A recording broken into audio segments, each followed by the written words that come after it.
Assalamualaikum warahmatullahi wabarakatuh. Perkenalkan, saya Ruli Surudin dari Universitas Siber Asia. Di sini saya akan menjelaskan proposal penelitian berjudul pengembangan sistem e-bisnis sebagai strategi digital sebagai strategi digitalisasi UMKM studi kasus di Warung Vanila sebelah Prasmanan. Baiklah. Di sini saya akan menyampaikan proposal tersebut dalam mata kuliah e-business.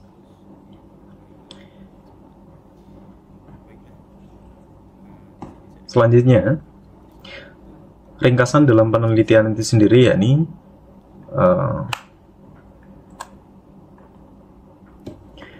digitalisasi proses bisnis merupakan strategi krusial bagi pelaku usaha mikro di dalam upaya meningkatkan efisiensi profesional serta daya saing di era modern, di mana salah satu bagian tersebut adalah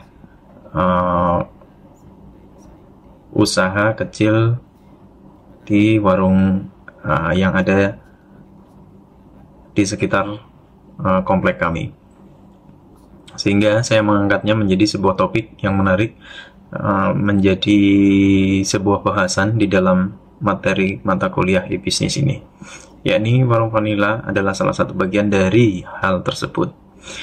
Di dalam penelitian ini bertujuan untuk mengembangkan sebuah sistem e-bisnis berbasis website yang terintegrasi guna mendukung sebuah aktivitas pemesanan secara daring maupun otomatis, serta promosi yang lebih efektif. Di dalam metodologi tersendiri yaitu ada kebutuhan pengguna, perancangan antarmuka, dan struktur sistem pengembangan aplikasi website.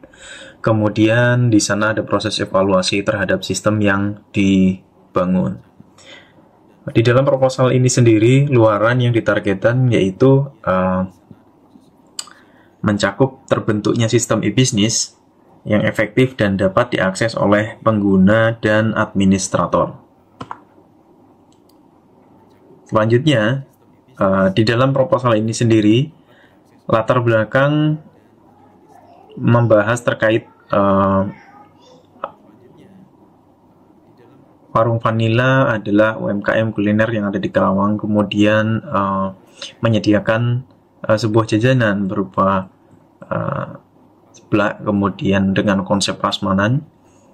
Setelah itu, untuk kasusnya sendiri, di warung tersebut sedang berjalan menggunakan sistem transaksi secara manual. Kemudian business improvement yang dilakukan yaitu perlu adanya sistem digital untuk meningkatkan efisiensi dan pelayanan.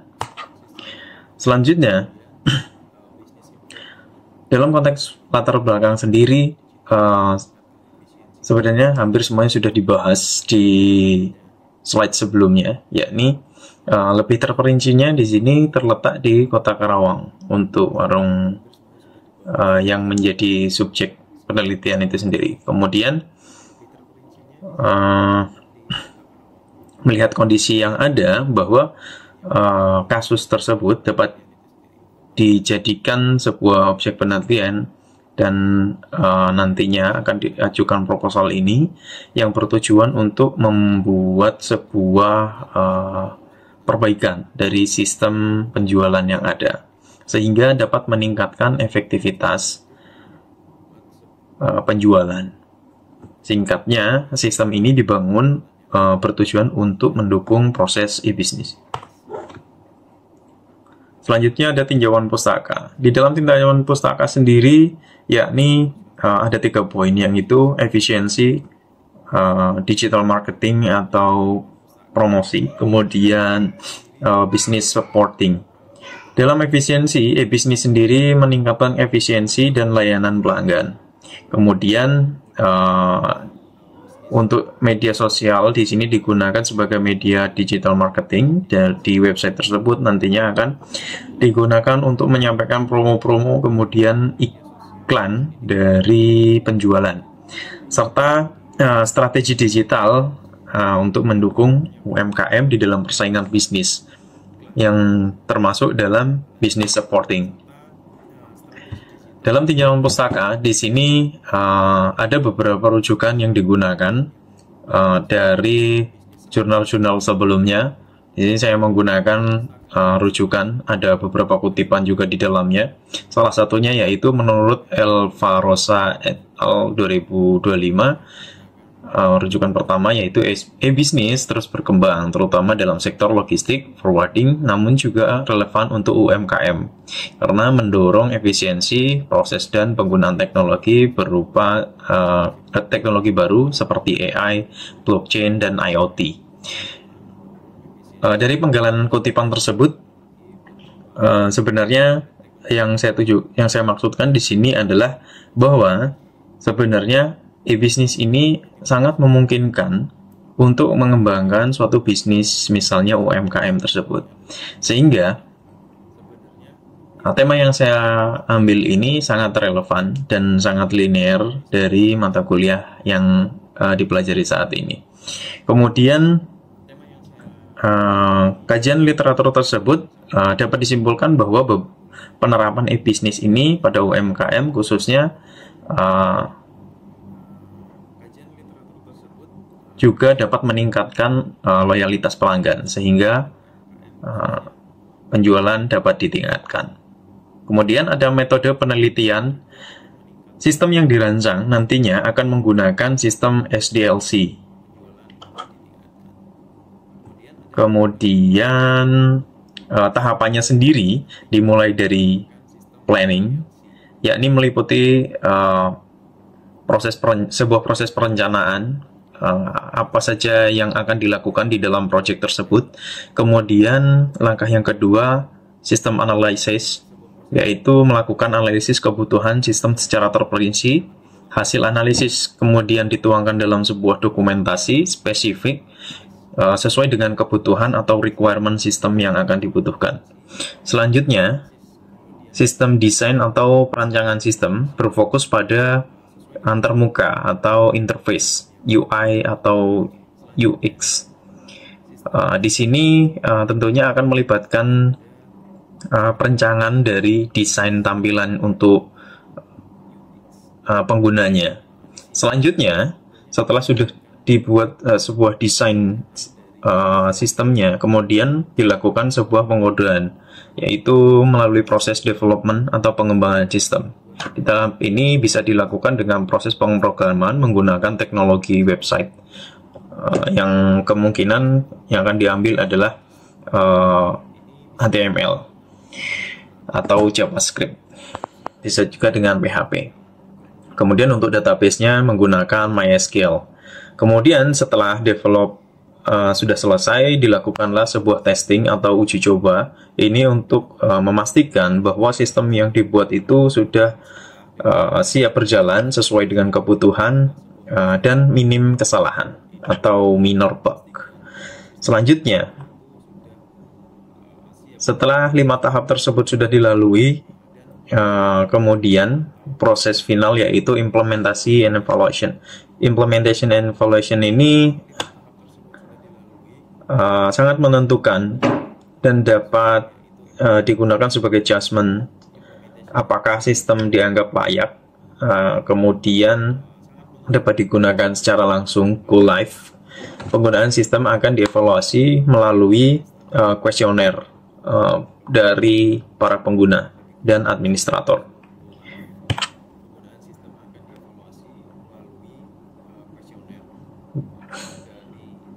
Kemudian diagram alir yang digunakan yaitu melalui beberapa proses di dalam sistem development life cycle, dimulai dari perencanaan, kemudian turun menjadi sebuah flow, dilakukan sebuah sistem analisis seperti yang tadi dijelaskan, kemudian di develop, kemudian setelah di dalam proses develop sendiri,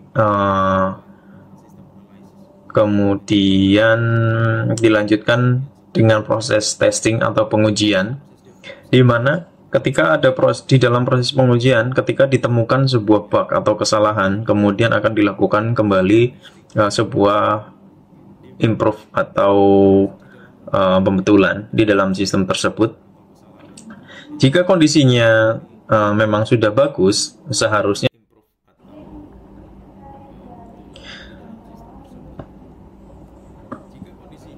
selanjutnya di dalam implementasi apakah ada improvement. Jika ada improvement, dikembalikan lagi dalam proses develop. Jika tidak, artinya langsung selesai dan dapat digunakan. Kemudian target luaran dari proposal yang diajukan yaitu ada beberapa indikator dari masing-masing tahapan. Yang pertama, dari perencanaan untuk luarannya yaitu dokumen dalam bentuk kebutuhan awal dan ruang lingkup sistem. Selanjutnya indikatornya yaitu kebutuhan sistem disepakati dengan mitra. Kemudian yang kedua, analisis sistem, target luarannya yaitu berupa dokumen spesifikasi kebutuhan sistem yaitu SRS. Kemudian indikator capaiannya sebuah kebutuhan sistem tertulis dengan jelas dan tervalidasi oleh mitra. Kemudian dalam perancangan sistem, target luarannya yaitu desain UI, kemudian alur sistem dan struktur database. Kemudian indikator capaiannya sebuah prototipe antarmuka dan blueprint dari sistem yang disetujui oleh tim dan mitra. Di dalam pengembangan sistem e-business ini luarannya yaitu sistem e-business versi beta atau belum sepenuhnya dirilis. Selanjutnya indikatornya berupa sistem berjalan dengan pengujian internal. Kemudian implementasi dan evaluasi, target luarannya yaitu sistem siap pakai dan digunakan untuk mitra sebagai bentuk operasional sehari-hari. Indikator capaiannya yaitu sistem dapat meningkatkan efisiensi dan memperluas jangkauan pasar. Kemudian target dari capaian luaran wajibnya yaitu sistem e-business berbasis web. Kemudian tahun capaian dilakukan di tahun 2025. Status pencapaiannya ini dalam bentuk rencana karena bentuknya adalah sebuah proposal. Namun nantinya jika memungkinkan akan direalisasikan sesuai dengan kebutuhan. Selanjutnya untuk RAB-nya sendiri dari proposal yang berjudul pengembangan sistem e-business sebagai strategi digital UMKM. Di sini pengusulnya adalah saya sendiri, Ruli Surudin dari Prodi Sistem Informasi. Kemudian dalam kegiatannya di sini membutuhkan biaya domain dan hosting itu sekitar yang paling murah 500.000 untuk skala kecil. Opsional nantinya akan ditambah jika memang ada kebutuhan yang lebih. Selanjutnya peralatan dan bahan usaha. Di sini saya menetapkan biaya sekitar 4 juta. Kemudian biaya promosi online ada 500.000. Biaya penggunaan WiFi operasionalnya 500.000 sehingga totalnya di sini 5.500.000. Kemudian untuk penjadwalan sendiri dari kegiatan ini dimulai sejak diajukannya proposal itu hingga 18 minggu, di mana rinciannya itu saat pengidentifikasiannya itu ada di minggu 1 ke 2, studi kasus dan perumusan spesifikasinya itu minggu ketiga dan keempat. Perancangan desain interface dan database-nya itu 5 sampai 7. Kemudian pengembangan sistem tahap 1, tahap 2 itu dari minggu ke-8 hingga 14. Kemudian testing itu ada di minggu 15 dan ke-16. Implementasi sistem websitenya yaitu direncanakan minggu ke-17 hingga 18. Adapun bentuk revisi atau bentuk improve-nya akan dilakukan di kemudian hari jika ditemukan hal-hal yang tidak sesuai atau ada additional request dari pihak terkait. Kemudian selanjutnya yang terakhir adalah daftar pustaka. Proposal ini diajukan dengan referensi-referensi dari beberapa jurnal. Di sini saya mengambil 3 jurnal yang ada sekitar 5 tahun ke belakang, sehingga masih sangat relevan untuk dijadikan bahan rujukan. Selanjutnya ada lampiran berupa surat pernyataan persetujuan dari mitra, di mana hal ini sudah disetujui dengan pemilik usahanya. Selanjutnya ada riwayat hidup atau CV dari pengaju proposal, yaitu saya sendiri, Ruli Surudin, lengkap dengan identitas. Kemudian untuk keterangan selanjutnya dapat dibaca di dalam proposal terkait. Sekian yang dapat saya sampaikan berupa penjelasan dari pengajuan proposal ini. Terima kasih. Assalamualaikum warahmatullahi wabarakatuh.